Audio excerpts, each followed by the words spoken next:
La technique est née au XIXe siècle, en même temps que la photographie. L'héliogravure est exposée à l'École des Beaux-Arts et du Design du Mans. Ce procédé, complexe, permet le transfert d'une image sur une plaque de cuivre grâce à une gélatine qui réagit à la lumière. On va mettre de l'aquatinte dessus, c'est une résine qui va faire des petits points, une trame en fait. Et ensuite, on va mettre tout ça dans des bains successifs d'acide. Et l'acide va venir mordre, piquer, selon la dureté de la gélatine, point à point, l'image dans la matrice en métal. L'image est ensuite imprimée grâce à une presse. Il faut toujours penser le passage en pression comme un moulage en fait.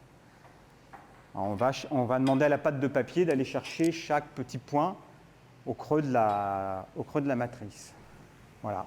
Historiquement, l'héliogravure permettait aux photographes d'associer images et textes dans ce qui étaient alors les premiers ouvrages illustrés. La vraie origine de l'héliogravure, c'est quand même de diffuser les photographies. Donc on est dans une technique qui permettait tout simplement d'insérer les images dans des ouvrages, dans des livres. Le procédé connaît un certain regain d'intérêt pour sa qualité et son esthétisme.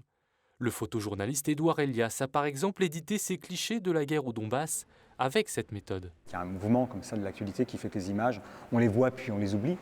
Et il a eu envie en quelque sorte par l'héliogravure de les réinscrire un petit peu dans l'histoire de la photographie en allant chercher un procédé ancien et donc de redonner du corps et de l'épaisseur en fait à ces photographies, de leur permettre de traverser le temps.